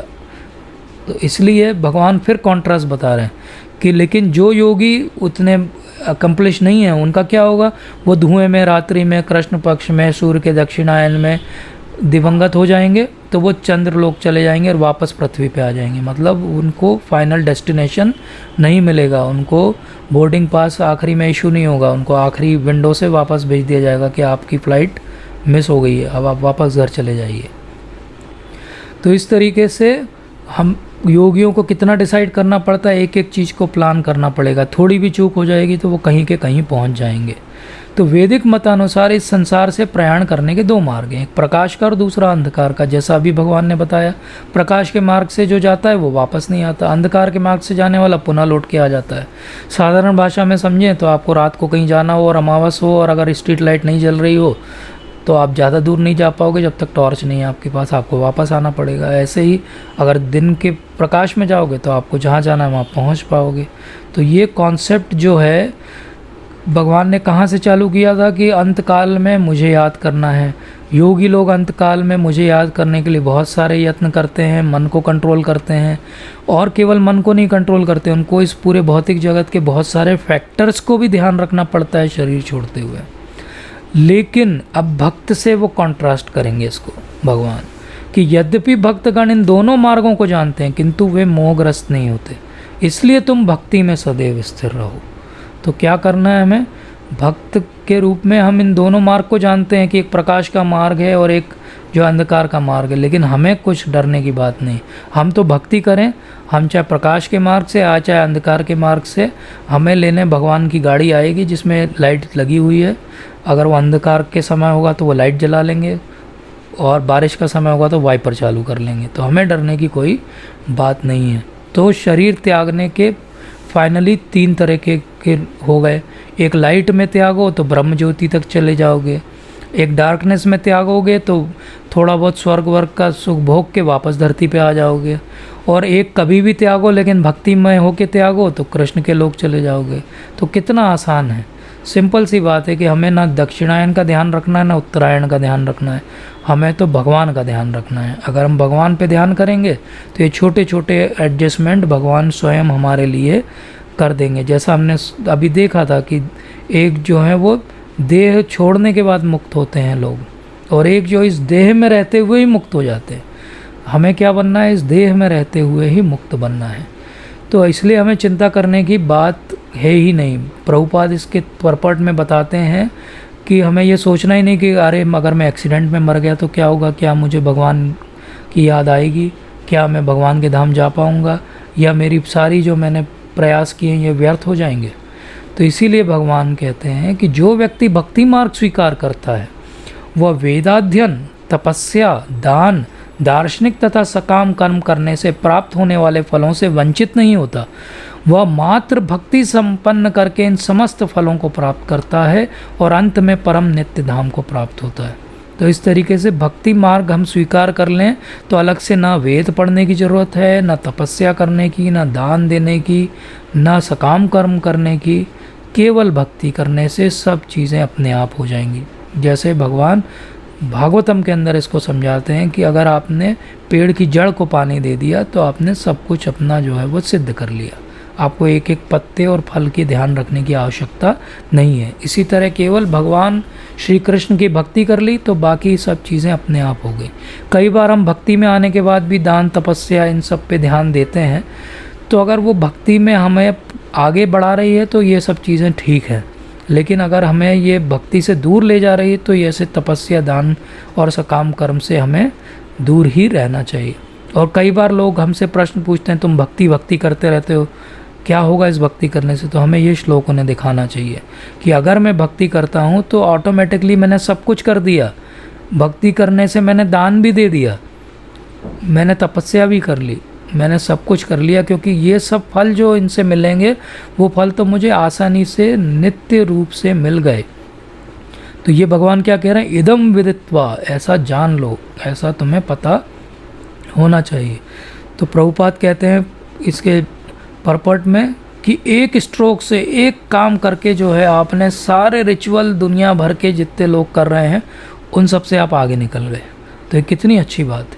तो इदम विदित्वा का मतलब क्या हुआ कि हमें भगवान के जो इंस्ट्रक्शन है उनको ध्यान से सुनना चाहिए। तो ये 7वें 8वें अध्याय में भगवान ने जो कुछ समझाया है वो ध्यान से सुनना चाहिए। कैसे सुनना चाहिए? भक्तों के संग में सुनना चाहिए। केवल विद्वत्ता प्रदर्शित करने के लिए नहीं सुनना चाहिए, उसको जीवन में पालन करने के लिए सुनना चाहिए। और हम सबका बहुत अच्छा फॉर्च्यून है, और मेरा खासकर आप सबकी कृपा से बहुत ज़्यादा, कि मैं जो है इन सब अध्ययन को कर पा रहा हूँ, क्योंकि मुझे लेक्चर लेना होता है तो मुझे पढ़ना पड़ता है। तो आप सबकी कृपा से मेरी भक्ति भी आप ही के कारण चल रही है। और हम सबका भी ये बहुत अच्छा जो है वो शुभ लक्षण है हमारे जीवन का, कि हम धीरे धीरे इस बात को समझ रहे हैं कि ये सब यज्ञ, दान, तप करने की कोई आवश्यकता नहीं है। केवल भगवान की भक्ति करके ही हम जो है वो सब कुछ प्राप्त कर सकते हैं। लेकिन भगवान की भक्ति चालू कहाँ से होगी? भगवान की भक्ति चालू होगी श्रद्धा से। आधो श्रद्धा, फिर साधु संग, फिर भजन क्रिया, अनर्थ निवृत्ति, निष्ठा, रुचि, आसक्ति, और फिर भाव और प्रेम। तो हम अभी केवल श्रद्धा के छोटे से कोमल श्रद्धा हम सबके अंदर जागी है, और इसलिए हम भगवद गीता का श्रवण कर रहे हैं। इस श्रद्धा को प्रगाढ़ करना पड़ेगा हमें साधु संग के द्वारा, मतलब भगवान के भक्तों का संग करके। तो जब भी मौका मिले साधुओं का संग करिए, जब भी मौका मिले धाम में वास करिए, और इस तरीके से अपनी भक्ति को प्रगाढ़ करिए। जब हम ऐसा करेंगे तो हमारी जो अन्नमयी कॉन्शसनेस है वो धीरे धीरे ज्ञानमयी, विज्ञानमयी और आनंदमयी हो जाएगी।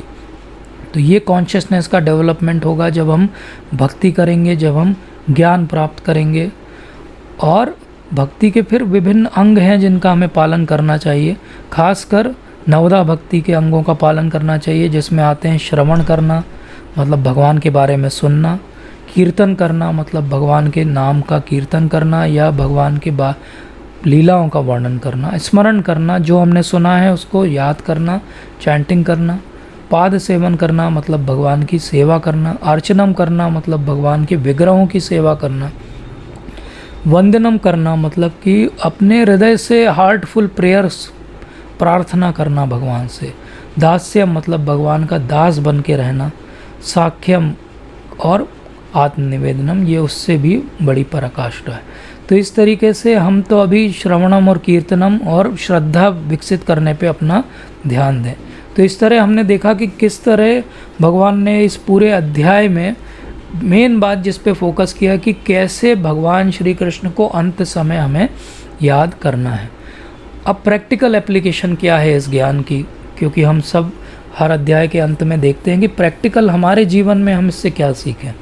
तो भगवान ने अपना डिस्कोर्स या अपना जो उनको ज्ञान देना है अर्जुन का, वो कैसे स्टार्ट किया था। उन्होंने सबसे बोला अर्जुन उठो और युद्ध करो। फिर उन्होंने क्या बोला, अर्जुन युद्ध करो क्योंकि ये तुम्हारा क्षत्रिय धर्म है। फिर उन्होंने बोला अर्जुन युद्ध करो क्योंकि अगर तुम मर जाओगे तो तुम स्वर्ग का भोग करोगे और जीत जाओगे तो धरती पे भोग करोगे। फिर उन्होंने बोला अर्जुन युद्ध करो और मुझे याद करो। और अब क्या बोला इस अध्याय में, इस अध्याय में भगवान ने बोला अर्जुन पहले मुझे याद करो फिर युद्ध करो। तो ये देखिए भगवान के इंस्ट्रक्शन ग्रेजुअली कैसे इंटीमेट होते जा रहे हैं। अगर अर्जुन पहले ही लेवल पे रुक जाते हैं, चलो कर्म करो, तो ठीक है कर्म करो, करते रहो कर्म, सकाम कर्मी हो जाओगे आप। ठीक है कर्म करो ड्यूटी समझ के करो तो आप कर्मयोगी बन जाओगे। नहीं कर्म करो लेकिन रिजल्ट के लिए करो तो आप कर्मकांडी बन जाओगे। चलो ठीक है कर्म करो लेकिन मुझे याद करो, तो आपकी भक्ति की शुरुआत हुई। लेकिन पहले मुझे याद करो फिर कर्म करो, ये होती अनन्य भक्ति। हमें केवल कुछ अगर सीखना है आज तो इतना सीख लें कि पहले भगवान को याद करें फिर कार्य करें। अगर इतना कर लें तो हमारा प्रैक्टिस भगवान को याद करने का परफेक्ट हो जाएगा और मृत्यु के समय हम भगवान को याद कर पाएंगे। क्योंकि हम सब ने ये देखा है अपने जीवन अनुभव से आज तक, जो धरती पे हमारे साल बीत गए हैं, कि जिसका भी जन्म है उसकी मृत्यु तो निश्चित है, पक्का वो मरने वाला है। तो अंतर यही है कि अब वो मरने के बाद बार बार यहीं गोल गोल घूमना चाहता है कि वो इस पूरे संसार के चक्र से बाहर निकलना चाहता है। अगर उसे इस संसार के चक्र से बाहर निकलना है, ध्यान से सुनिए, और अगर वो कलयुग का वासी है तो उसके लिए एक ही उपाय है और वो उपाय है हरि नाम करना।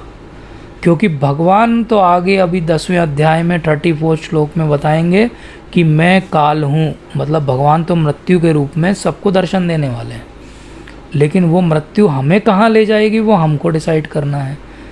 क्यों? क्योंकि भगवान के देखने में अंतर होता है। भगवान जब स्वयं धरती पर भी आए थे तो उन्होंने इतने सारे लोगों को देखा, लेकिन कृपा दृष्टि जिस पे डाली उसका उद्धार हुआ। बाकी सबको तो भगवान ने ऐसे ही देखा और छोड़ दिया। तो एक भक्त जो है वो जानता है कि अंत समय में कृष्ण जो हैं उन्हें प्रोटेक्ट करेंगे। यही हमारी रियल टेस्ट है डिवोशन का। जैसे हरिदास ठाकुर जो हमारे नामाचार्य हैं, उन्होंने जब अपना शरीर त्यागा तो स्वयं महाप्रभु जो स्वयं भगवान हैं, श्री कृष्ण हैं, उन्होंने उनको ये शरीर को जो है पवित्र कर दिया छू के।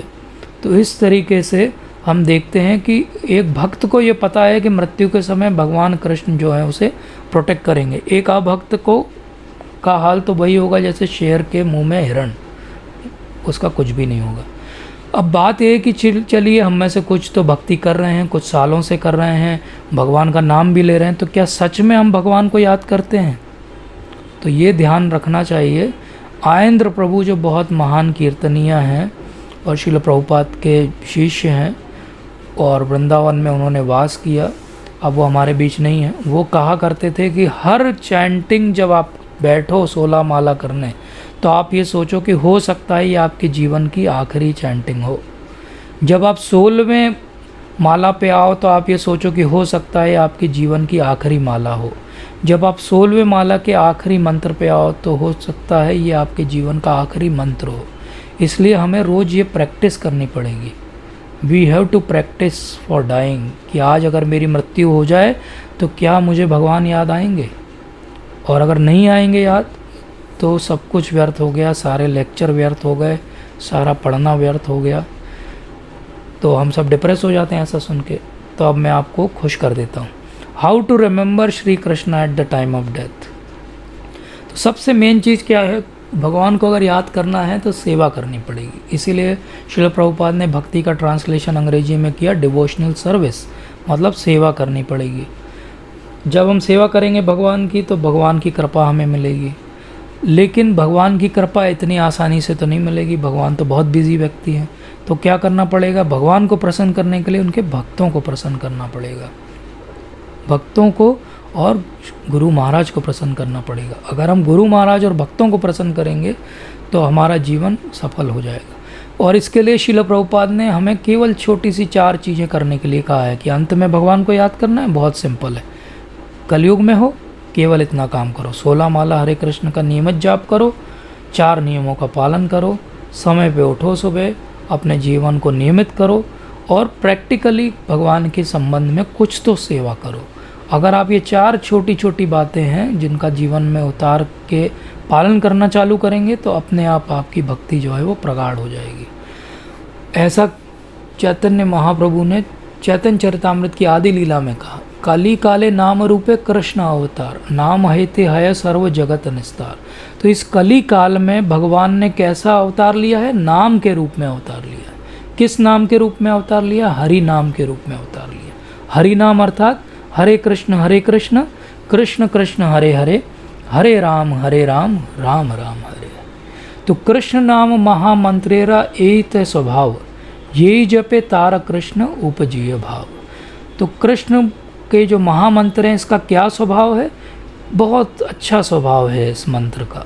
ये नाम प्रभु जो हैं इनको जो भी जपता है उसके हृदय में कृष्ण के लिए भाव उपज जाएंगे, और जिसके लिए भगवान के लिए भाव उपज जाएंगे उसका तो भगवान के पास जाना पक्का है। लेकिन कैसे भाव उपजेंगे इसको कैसे समझाते हैं? प्रभु कहे वैष्णव सेवा नाम संकीर्तन, दुई कर शीघ्र पावे श्री कृष्ण चरण।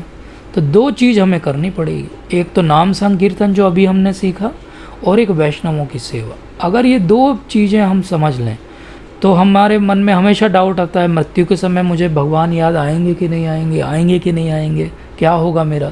उसका सिंपल उत्तर ये है कि वैष्णव सेवा प्लस नाम संकीर्तन इज़ इक्वल टू कृष्ण चरण। ये आप समझ लीजिए कि स्पिरिचुअल मैथमेटिक्स है। तो सेवा करो और नाम जप करो, आपको कृष्ण चरण मिलना शीघ्र बोला है, पक्का है, इसी जीवन में पक्का है। ऐसा प्रभुपाद ने बहुत बार बोला है। प्रभुपाद ने एक लेक्चर के बाद बोला कि अगर आप हरे कृष्ण मंत्र का जाप करोगे तो I guarantee that you will go back to godhead in this lifetime. और फिर उसके बाद वो रुके थोड़ी सी देर और फिर से बोले वो आई गारंटी इट, मतलब 2 बार उन्होंने बोला कि मैं गारंटी दे रहा हूँ कि ऐसा होगा। तो भी हमारे मन में प्रश्न उठ सकता है कि क्या होगा अगर ऐसा ना हुआ। तो उसके लिए भागवतम के अंदर बहुत अच्छी वो एक प्रेयर करते हैं कि हो सकता है मुझे बहुत ज़्यादा भूख लगी हो, मैं गिर जाऊं और मर जाऊं, या ऐसी मिजरेबल डिजीज़ कंडीशन हो जाए, मुझे इतना ज़्यादा ज्वर आ जाए कि मैं कुछ भी सुध-बुध खो बैठूं अपनी, तो फिर ऐसा होगा क्या कि मैं आपको याद कर पाऊंगा, या सब कुछ जो मैंने किया वो नष्ट हो जाएगा? तो हम भगवान से ही प्रे करते हैं, हम भगवान से ही कहते हैं कि भगवान मैं आपको याद कर पाऊँ ये आप ही को करना पड़ेगा, मेरे से संभव नहीं होने वाला है। और भगवान इसीलिए आगे 15वें अध्याय के 15वें श्लोक में कह देंगे, सर्वश्चाहम हृदय सन्निविष्टो मत्ता स्मृति ज्ञानम अपोहनम च वेदेश्च सर्वे अहम वेद वेद्यो वेदांत कृत वेद विदेह चाहम। तो सर्वश्चाहम हृदय सन्निविष्टो, मैं सबके हृदय में वास करता हूँ, और सारी स्मृति ज्ञान और विस्मृति मतलब कि नॉलेज, रिमेम्बरेंस और फॉरगेटफुलनेस सब कुछ मुझसे ही आता है। अगर हम इस श्लोक को ध्यान रख लें तो हमें ये कभी एंग्जाइटी नहीं होगी जीवन में कि क्या अंत में मुझे भगवान याद आएंगे। एक्चुअली अंत में भगवान का काम है कि वो हमें याद दिलाएं कि हम भगवान को याद करें, हमारा काम नहीं है, हमारे से तो कभी नहीं होने वाला। तो क्या किसी ने ऐसा किया है इस जगत में, इस संसार में? जब हमारे सामने किसी ने ऐसा किया है? श्रील प्रभुपाद महान आचार्य, उन्होंने जब अपना शरीर त्यागा, अंत समय तक वो श्रीमद् भागवतम के 10वें स्कंद का अनुवाद कर रहे थे, भगवान की लीलाओं का जो है वो गान कर रहे थे, और उन्हीं को याद करते करते वृंदावन में अपना शरीर उन्होंने इस्कॉन मंदिर में, पीछे उनका जो क्वार्टर्स अभी भी है वहाँ पे त्यागा। तो प्रभुपाद ने इस श्लोक और इन सारे जो पूरा चैप्टर हमने पढ़ा है इसकी जो प्रैक्टिकल एप्लीकेशन है वो स्वयं करके दिखाई कि किस तरीके से एक महान भक्त न केवल थ्योरेटिकल नॉलेज देता है, प्रैक्टिकली भी दिखाता है कि कैसे अंत में भगवान को याद किया जा सकता है। तो प्रभुपाद ने जब अपना शरीर त्यागा तो उनके आसपास कीर्तन चल रहा था, वो आराम से भगवान के ध्यान में थे, और इस तरीके से संध्या के समय प्रभुपाद ने अपना शरीर त्यागा। तो हम देखते हैं कि ये सब कुछ संभव है अगर हम सीरियस हो जाएं। तो फिर प्रश्न उठता है कि ठीक है, प्रभुपाद ने ऐसा किया, हम तो प्रभुपाद के लेवल के नहीं हैं। तो श्रीमद् गौर गोविंद स्वामी महाराज हैं, श्रील प्रभुपाद के शिष्य हैं ये। इन्होंने कैसे अपना शरीर त्यागा? ये मायापुर में थे, और मायापुर में वो भगवान की लीलाओं का गान कर रहे थे, और कुछ भक्तगण उनके सामने बैठ के सुन रहे थे। सुनते सुनते सब सुन रहे थे, और महाराज बोल रहे थे। बोलते बोलते वो इतने भाव विह्वल हो गए कि एकदम चोकिंग सी हो गई, आंसू बहने लगे, उनकी भाव में आ गए वो। उन्होंने कहा कि अब मैं इससे ज़्यादा अभी नहीं बोलूँगा। उनकी बचपन से वो एक विग्रह थे गोपाल जी जिनकी वो आराधना करते थे, उनका वो फ़ोटो हमेशा अपने साथ लेके चलते थे।